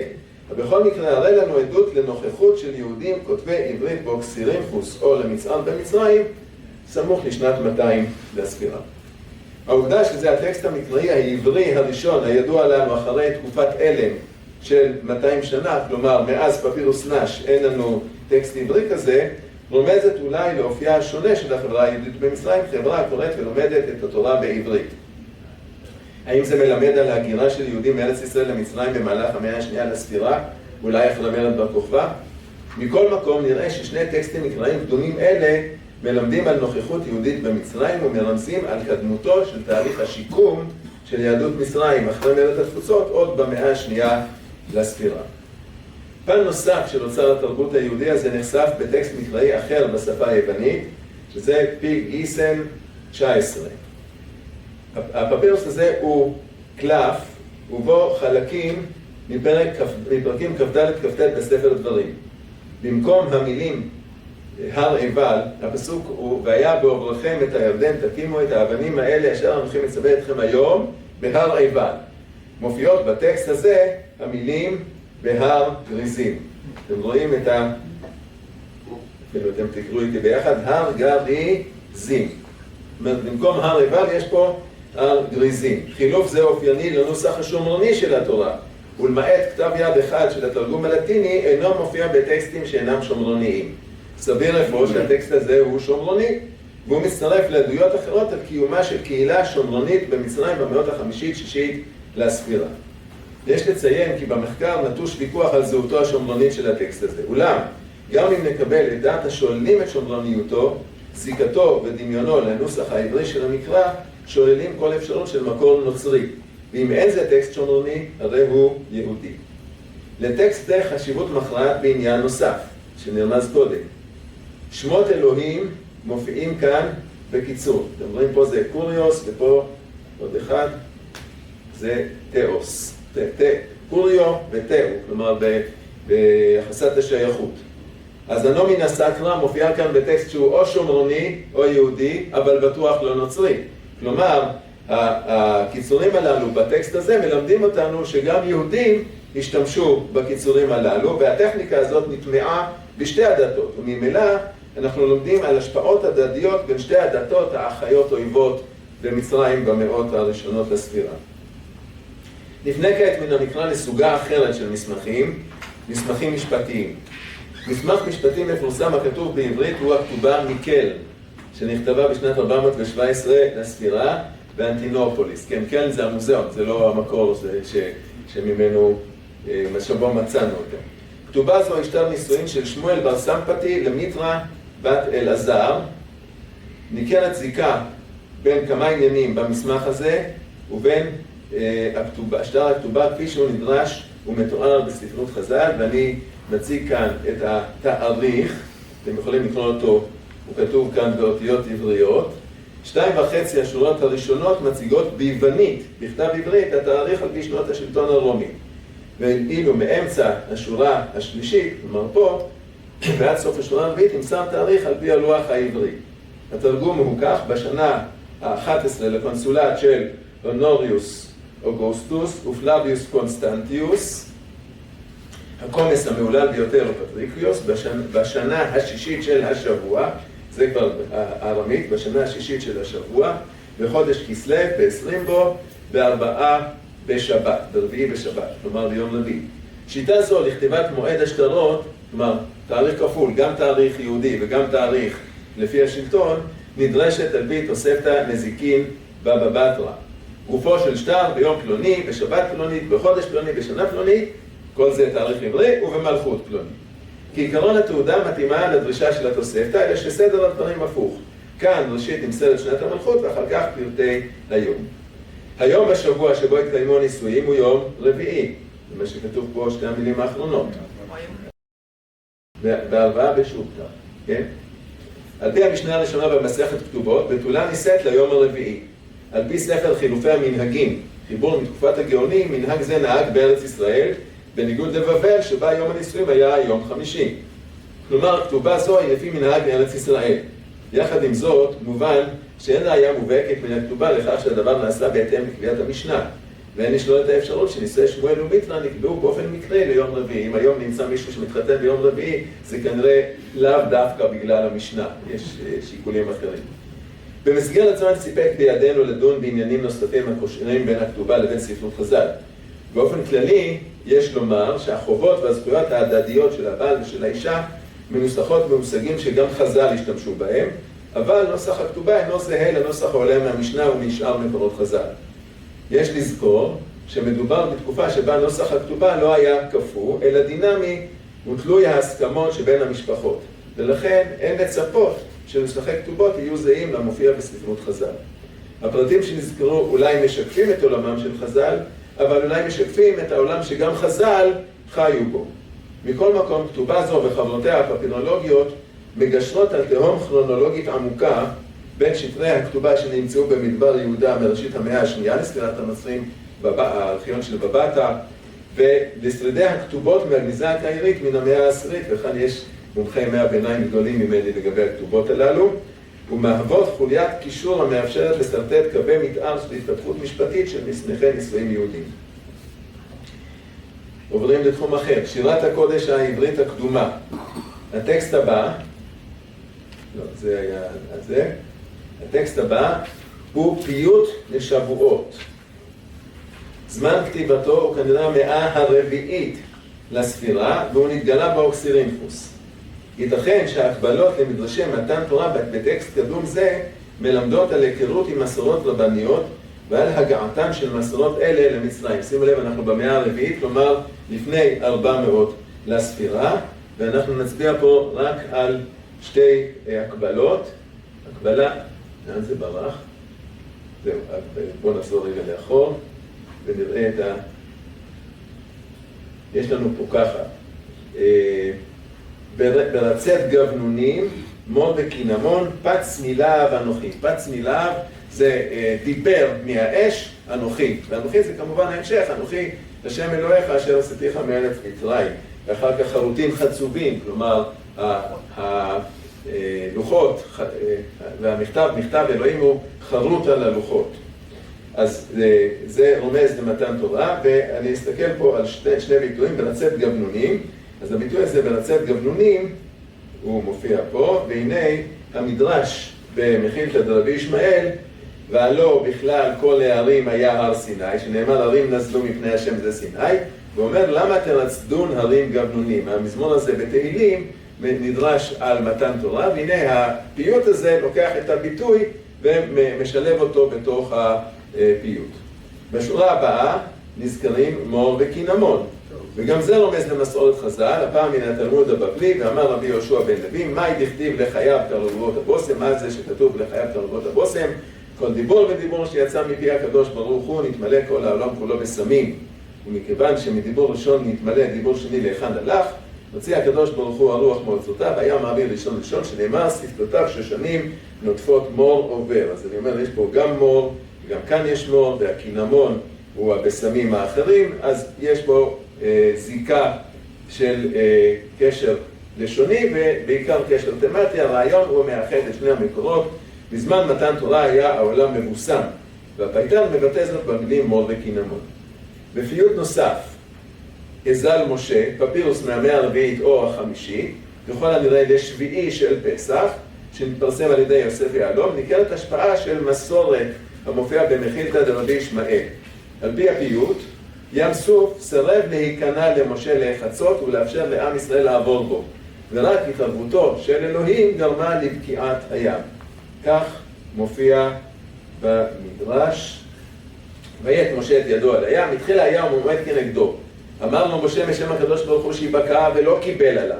הראו את המטה ולא קיבל עליו. מתחיל לאיים ולא קיבל עליו. כך עמד משה על הים, אמר לו משה בשם הקדוש ברוך הוא שיבקע ולא קיבל עליו.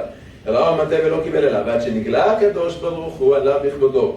ועד שנגלה הקדוש ברוך הוא בכבודו וכבודתו, התחיל הים בורח, שנאמר הים ראה וינוס. אמר לו משה, כל היום הייתי אומר לך בשם הקדוש ברוך הוא ולא קיבלת עליך. עכשיו מפני מה אתה בורח? מה לך הים כי תנוס? אמר לו, לא מפניך בן עמרם אני בורח, אלא מלפני אדון חולי ארץ. תנו דעתכם, למשל, לעובדה שגם כאן, בן עמרם, כן? אמר לו, לא מפניך בן עמרם אני בורח, וגם כאן, בפיוט, משה מוצג כבן עמרם. דרי, אתם אולי בקושי רואים את זה, אבל כתוב פה, דרי דה עמרם. זה מה שכתוב כאן. אין זה מפתיע שפיוט רומז למדרש. פייטנים רבים מתקופות שונות איבדו את מסורות חז"ל ושילבו ביצירותיהם. תופעה זו ניכרת לעין גם בפיוטים אלה. מסתבר שמחבריהם הכירו מסורות חז"ל על מעמד הר סיני ועל קריעת ים סוף, ושילבון בפיוטיהם לשבועות ולשביעי של פסח. על סמך שיקולים פלאוגרפיים ואולי גם ארכיאולוגיים, הטקסטים נכתבו במאה הרביעית או החמישית לספירה. קדמותם של הטקסטים מציבה אותם בין הפיוטים הקדומים המוכרים לנו, וגם, עוד יותר, מתברר שבמאה הרביעית נכחו במצרים מסורות המוכרות בספרות חז"ל. זאת אומרת שאנחנו עושים פה קשרים בין המסורות שלוקחות בארץ ישראל, אולי גם בבבל, לבין הגילויים הפפינולוגיים שנמצאים במצרים. נוח, כמה זמן יש לי? אתה רוצה לסכם? זה בסדר? לא, אני לא רוצה לסכם. לא, יש לי עד 4:45, נכון? לא, אבל זה כולל גם כבר... כן, כן, בסדר. אנחנו עושים דיון על כל ההרצאות. אוקיי, בסדר גמור. הוא חייב לי, כי הוא למד אצלי, אז הוא מפחד ממני. תרגיש בנוח. תרגיש בנוח, השאלה איזה נוח תרגיש בנוח. אוקיי, יש פה פיוט ליום כיפור. טקסט זה מאוקסירינכוס, פלאוגרפית 140 או 150. הטקסט הזה רומז למשנה יומא פרק ג', אם כי לא ציטוט מדויק, אלא גרסה מקבילה. אתם רואים שיש פה גורלות ולהתוודות, שזה מזכיר לנו ממש את יום הכיפורים, שם המפורש, גם מזכיר לנו את עבודת יום הכיפורים. הפפירוס הזה משקף ידיעה והיכרות של הכותב עם משנת יומא ומסורותיה. הלשון הזאת פשוטה, זה לא הרצת גבנונים שאף אחד לא הבין אף מילה משם, אתם רואים ממש זה מילים מובנות לגמרי, וזה אומר שזה לא טקסט מסובך, אלא גם קהל המתפללים היה יכול להבין את הנאמר, ואולי גם זה מלמד על תפוצה של משנת יומא בקרב יהדות מצרים במאה הרביעית לספירה. וכידוע, שאלת מעמדם והשפעתם של התלמוד וחכמיו בתפוצה המערבית במאות הראשונות לספירה נתונה במחלוקת. המקורות הספרותיים הללו, החושפים היכרות עם מסורות חז"ל, מעידים כי במאה הרביעית מסורות חז"ל אלה היו נוכחות במצרים. מובן שדרוש מחקר פרטני ומקיף על טיבה של היכרות זו, אבל לענייננו מתברר שכתבים אלה תורמים לידיעותינו והבנתנו את תפוצתה של תרבות החכמים במאות הראשונות לספירה. מה ראוי לכלול באוצרות התרבות היהודים הללו? בין הפפירוסים מתגלה גם פפירוס הכולל קטע ממלחמת היהודים של פלביוס יוספוס. הטקסט הוא מהמאה השלישית לספירה ושמור באוסף של אוניברסיטת וינה. התגלו גם פפירוסים של פילון האלכסנדרוני, ולאחרונה גם פורסם פפירוס המכיל את המחזה יציאת מצרים שהתחבר על ידי יהודי הלניסטי בשם יחזקאל, והערוצים שזה השתמש, שזה הגיע לידינו, זה ערוצים של הספרות ההלניסטית ששימרו, של הקטנים שלקטו כל מיני חיבורים כאלה. מסתבר שטקסטים אלה לא הועתקו על ידי יהודים ולא היו בשימושם. אולם אלה טקסטים שהתחברו במקור על ידי יהודים בשפה היוונית, ועוסקים בתולדות היהודים או בפרשנות כתבי הקודש היהודים. כלומר, הנושאים הם יהודים, אבל הנושאים אלה עניינו נוכרים, והועתקו ונקראו על ידי. איפה הגבולות של מה שראוי להיקרא אוצר תרבות יהודי? וגם מה הגבולות של מה שטל אילן ואני נכלול בקורפוס שלנו? האם צריך לכלול את פילון שהועתק על ידי נוצרים במאה הרביעית? האם זה חלק מקורפוס פפירונום יודאיקרום? אסיים את הרצאתי בסוגה נוספת של טקסטים שמאירים את הפן של הארגון החברתי והקהילתי של היהודים במצרים. מנחם שטרן, החוקר המובהק של ימי הבית השני, קבע כי בתקופה הרומית ארכיסינגוגוס היה התפקיד החשוב ביותר של הקהילה היהודית. התואר מתואר במקורות ספרותיים ואפיגרפיים בעברית ובשפות אחרות בארץ ישראל וברחבי התפוצה ממערב ועד מזרח, החל מראשית המאה הראשונה לספירה ואולי קודם לכן. זה כתובת תאודוטוס מעיר דוד, כתובת של תאודוטוס בן וטנוס, שבנה את המקדש ארכיסינגוגוס, בן ארכיסינגוגוס, נכד ארכיסינגוגוס, בנה את בית הכנסת הזה לקריאה בתורה ולהכנסת אורחים ודדדדדד, ואחד מהדברים הכי מעניינים בכתובת הזאת, שמה לא מופיע שם? תפילה. בית הכנסת, אבל לא תפילה. אז זה מלמד אולי על מה עשו בבית כנסת בימי בית שני בירושלים. ואולם ברשימות של המקורות המתעדים תואר זה, את הארכיסינגוגוס, כמעט ואין עדויות ממצרים. נתון זה חריג בהשוואה לאזורים אחרים מאגן הים התיכון. הממצא מאיטליה, אסיה הקטנה וארץ ישראל כולל לפחות 5 תעודות מכל אחד מהמקומות האלה במשך תקופה של יותר מחצי מילניום. והשתיקה מהמרחב המצרי דורשת הסבר. ישראל לוין, שכתב את הספר הענק על בית הכנסת העתיק 1000 השנים הראשונות, שיער שהיעדר זה של התואר נובע גם מכך שגם המונח סונגוגה לא היה בשימוש נרחב בסביבה הגיאוגרפית זו. אולם, מסתבר שגם במצרים יש תיעוד לא מבוטל של התואר הזה, לצדם של שמות של בעלי תפקידים אחרים הקשורים להנהגת הקהילה היהודית במצרים.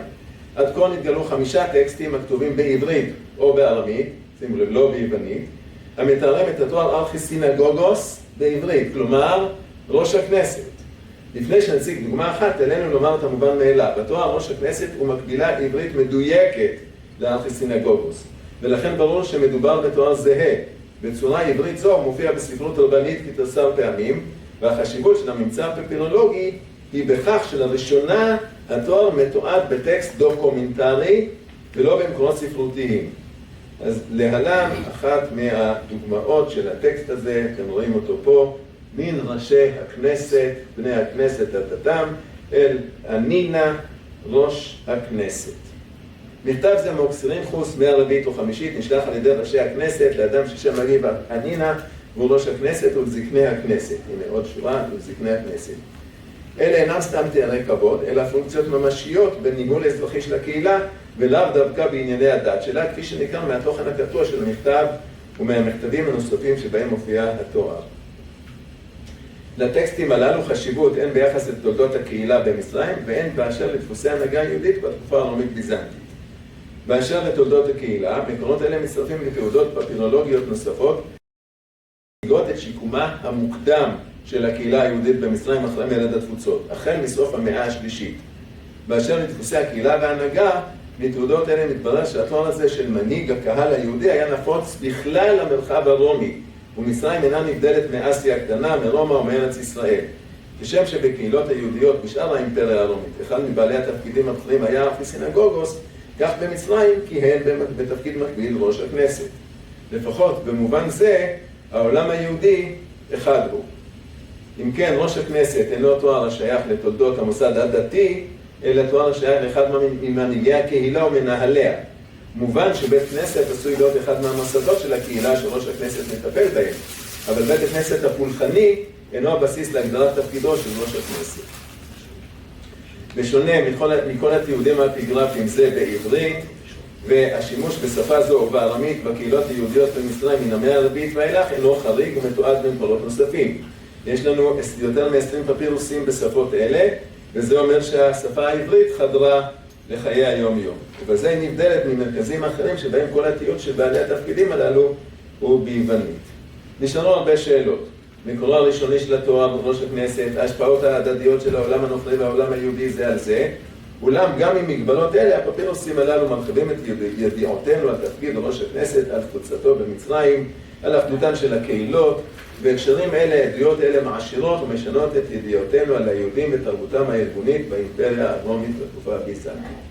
אתה מפחיד אותי, אז אני אסכם. הממצא הפפירולוגי מהתקופה הביזנטית הקשור ליהודים וליהדות סבל שנים רבות מהערכת חסר.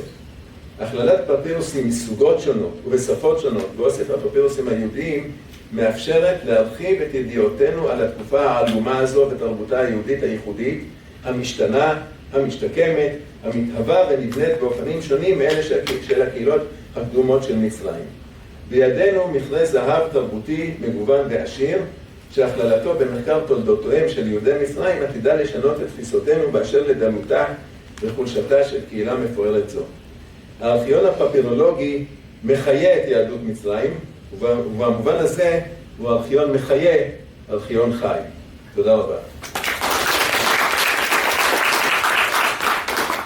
אני חושב שאולי נבקש